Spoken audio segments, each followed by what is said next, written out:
Assalamualaikum warahmatullahi wabarakatuh. Perkenalkan kami dari kelompok 8. Nama saya Muhammad Zainal Ilmi, NPM terakhir 072.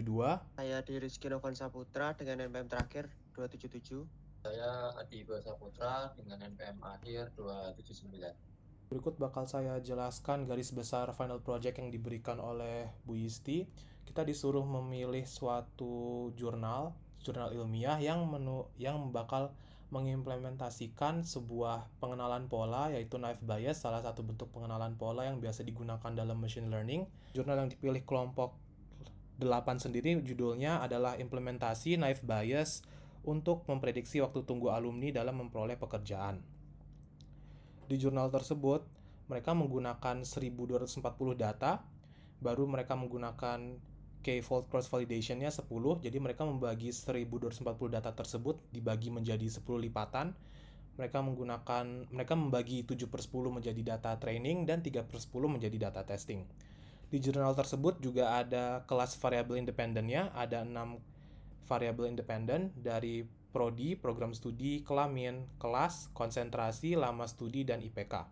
Baru memiliki kelas targetnya. Kelas target sendiri adalah kategori atau nilai hasil yang ingin diprediksi oleh algoritma naive Bayes. Dalam jurnal tersebut, kelas targetnya adalah lama peroleh pekerjaan. Dalam kasus lama peroleh kerjaan itu memiliki 4 kemungkinan, ada 0-2 bulan, 3-6 bulan, 7-12 bulan, dan lebih dari 12 bulan. Baru lanjut ke rumus naive Bayes sendiri. Adalah rumus yang memprediksi suatu output. Rumus nama lainnya probabilitas posterior. Buat menghitung naive Bayes atau probabilitas posterior, kita biasanya membutuhkan prior probabilities dan likelihoods. Berikut bakal saya jelaskan di bagian Google Colab. Pertama, di sini ada kita import beberapa library dari library Pandas, library NumPy, baru library Tabulate buat yang membuat tabel. Baru ada import library matrix, ini bakal kita gunakan nanti di bawah di bagian classification report, confusion matrix, baru menampilkan confusion matrix itu sendiri. Baru di sini kita memuat filenya dalam bentuk CSV. Baru di sini ada membagi dataset menjadi 2, data training dan data testing. Dapat dilihat di sini test size, data testingnya kita bagi 30%, berarti data trainingnya kita bagi menjadi 70% sisanya. Baru di sini ada perhitungan prior probabilities. Sesuai dengan rumus naive Bayes sendiri, buat menghitung nanti posterior probabilities, kita membutuhkan perhitungan prior probabilities. Baru di sini ada perhitungan likelihoods buat data training, yang bakal kita gunakan nanti di rumus posterior buat data training. Dan di sini ada juga perhitungan likelihoods buat data testing yang bakal digunakan buat menghitung rumus posterior probabilities buat data testing. Buat kode program di bawah akan dilanjuti oleh teman saya. Oke, selanjutnya di sini ada fungsi, di sini ada untuk menampilkan prior probabilities dengan nama kelas asli. Selanjutnya ada program untuk menampilkan likelihoods dengan nama kelas asli juga. Terus selanjutnya ada program untuk menghitung dan menampilkan tabel probabilities posterior untuk data testing yang sejumlah 30%. Selanjutnya setelah kita menghitung tabel probabilities, di sini akan ada program untuk membuat data frame probabilities posteriornya. Dan di data frame tersebut akan menampilkan tabel probabilitas posterior untuk tiap kelas. Dan selanjutnya ada program yaitu untuk memprediksi data testing.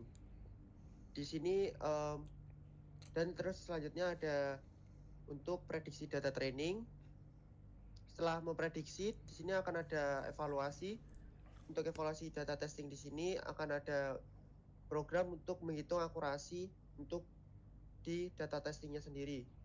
Selanjutnya ada visualisasi confusion matrix untuk data testing. Setelah itu ada evaluasi untuk pada data training untuk mencari akurasinya berapa, dan ada visualisasi untuk confusion matrix pada data training. Di sini kita masuk dalam programnya yang dimana sudah dijelaskan pada teman kita sebelumnya. Ini kita menggunakan berbagai macam query. Lalu di sini kita membuat header nama kelompok yang di samping ini, dan juga ada nama-nama kelompoknya juga. Dan selanjutnya kita masuk dalam fungsi memuat file CSV. Jadi kita langsung memasukkan data file CSV. Kita langsung saja di sini. langsung kita menampilkannya. Nah, ini kita menampilkan data CSV secara keseluruhan sebanyak 300 data.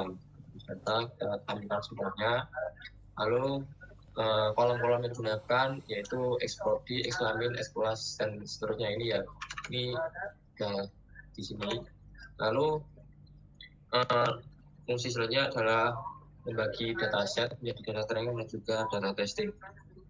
Yang dimana fungsi ini itu 30%-nya itu menjadi data testing dan sisanya itu menjadi data training. Nah, langsung kita masuk dalam fungsi perhitungan pada prior probabilitas ya.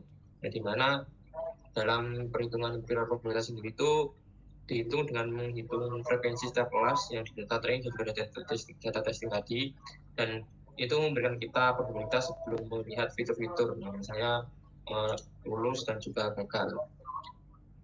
Nah, contohnya sendiri itu jika 70% data training berlabel lulus, maka 30% itu berlabel gagal. Langsung kita masuk ke dalam fungsi likelihoods yang ini ya.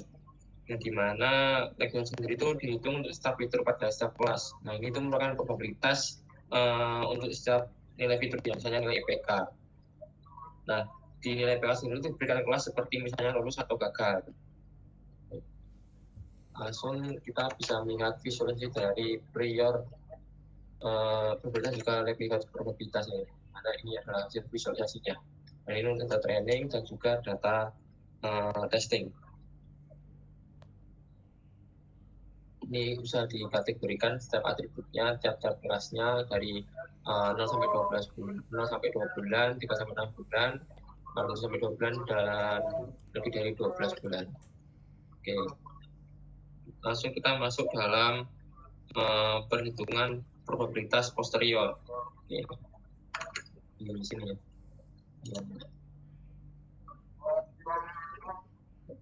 Ini posterior untuk data testing, dan juga yang di bawah ini untuk data training.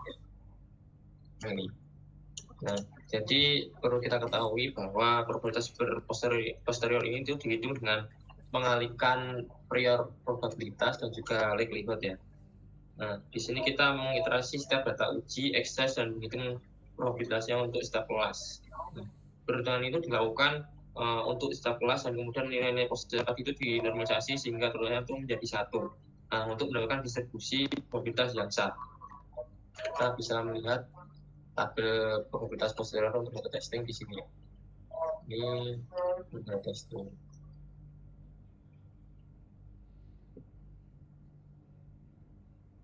Jadi lanjut kita masuk dalam fungsi prediksi data testing. Nah, yang dimana pada prediksi data testing sendiri itu prediksi kelas dilakukan dengan menghitung probabilitas posterior untuk setiap kelas dan memilih kelas yang memiliki nilai posterior tertinggi. Jadi kita memilih nilai yang tertinggi ya. Nah, di sini kita memprediksi kelas untuk setiap data pada X test dan memilih kelas yang memiliki probabilitas posterior tertinggi. Lalu masuk ke dalam fungsi evaluasi model. Pada evaluasi model hasil data testing dan juga data training, yang dimana evaluasi itu dilakukan dengan menghitung akurasi model, yaitu presentasi prediksi yang benar dibandingkan dengan total data testing sebelumnya. Nah, ini. Langsung kita masuk dalam confusion matrix, yang dimana confusion matrix itu menggambarkan performa model pada data testing dan juga data training. Nah, matriks ini itu menunjukkan jumlah prediksi yang benar dan salah untuk setiap kelas. Nah, untuk akurasi dari data testing dan juga data trainingnya yaitu sekitar segini ya. Dan ini untuk data testingnya itu sebanyak 73,33%. Dan ini udah make sense sama yang ada di Google Colab tadi. Nah, untuk data trainingnya sendiri itu sekitar 78,57%. Ini udah sama. Jadi ini tadi udah disediakan saya untuk visualisasi pada bagiannya seperti ini udah sama dengan tadi. Oke, mungkin cukup sekian ya untuk presentasi pada program UI yang sudah dikembangkan dari Google Colab-nya. Kurang lebih mohon maaf. Assalamualaikum warahmatullahi wabarakatuh.